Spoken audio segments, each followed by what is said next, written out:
وما أرسلناك إلا رحمة للعالمين. Terdapat dua bid'ah di hari raya.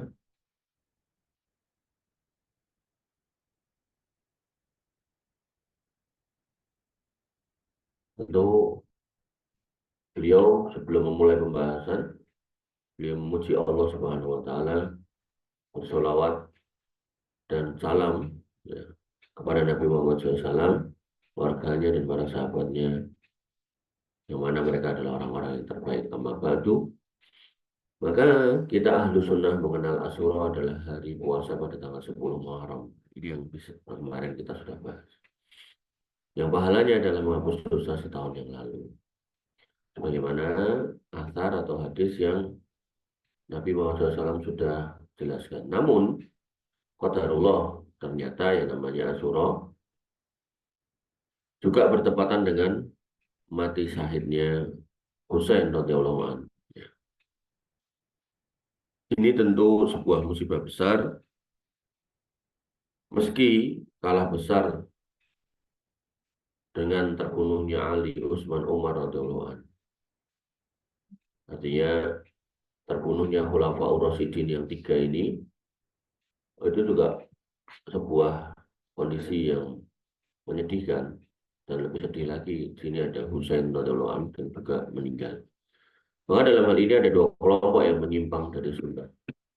Dari judulnya kan dua bid'ah di hari Asyura tanggal 10. Yang pertama yaitu menjadikan Asyura sebagai hari meratap menyiksa diri dengan cara mukul-mukul kepala dan dada dengan tangan sambil bernyanyi dengan nyanyian ratapan. Ini dilakukan oleh orang-orang Syiah.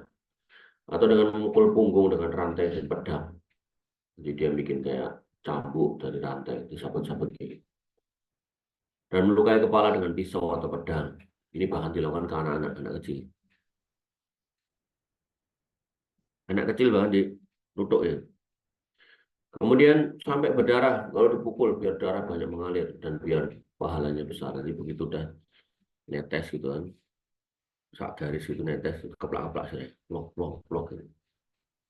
Kelompok ini adalah kelompok Syiah yang di Indonesia menamakan diri sebagai Syiah Ahlul Bait, yang disingkat dengan Ahlul Bait atau Jamaah Ahlul Bait. Jadi namanya itu kayak bagus gitu loh.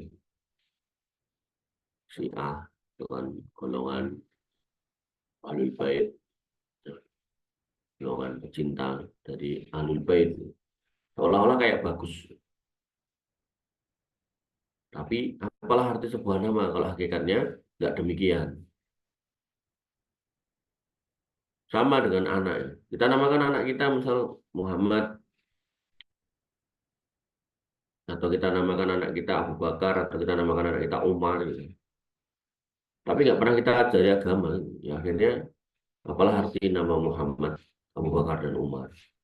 Dulu itu tak jenenge Robert wae gitu. Ya enggak juga gitu loh. Kasih nama agama, agamis, para nabi, para sahabat, silakan. Tapi orang tua itu juga harus mendidik yang baik gitu. Tentu penamaan ini salah dan melecehkan. Maka istilah Ahlul Bait yang sangat dicintai oleh Ahlus Sunnah. Kelompok kedua adalah kelompok yang nawasib, yaitu musuh-musuh keluarga Nabi yang senang dengan wafatnya Husain, sehingga mereka menjadikan sebagai hari pesta dan kenduri. Jadi dua-duanya melakukan pesta ya.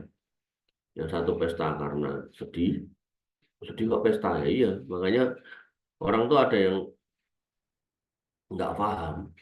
Harusnya ketika ada orang yang kena musibah itu jangan kemudian malah nyari makan gitu. Justru kasih makan. Makanya Rasulullah mengatakan ya kepada para sahabat ketika Ja'far meninggal, sahabat Nabi yang mulia, ya, Ja'far meninggal, Nabi SAW mengatakan isna'u li ahli Ja'far to'aman gitu. Buatlah kepada atau untuk keluarga Ja'far itu makanan. Jangan nyari makan gitu. Oh, kita pokoknya paling enak ini enak wong mati, berkat gitu. Makanya makin banyak wong mati berkatnya makin oke, karena ada orang ngomong kayak gitu di internet gitu. Makanya ini kurang tepat ya, nggak sesuai dengan ajaran Islam. Nah, kelompok yang kedua ya makan-makan juga, pesta juga, tapi pesta karena senangnya matinya keluarga Nabi. Maka artikel ini atau kitab ini secara khusus mengupas tentang Syiah yang mengaku sebagai pengikut Ahlul Bait, namun ternyata mereka justru merusak nama Ahlul Bait. Kenapa demikian? Sebab mereka menjadikan nama Ahlul Bait sebagai topeng untuk menjual kesesatan mereka. Mereka sejatinya tidak mengikuti keluarga Nabi, tapi mengikuti imam-imam sesat mereka yang kebanyakan berasal dari Persia. Setelah sebelumnya mengikuti ajaran al-wala wal bara buatan Abdullah bin Saba al-Yahud. Jadi ini nanti dalam bab akidah itu ada akidah al-wala wal bara. Kapan-kapan lah kalau kita ngomongin akidah kita bahas.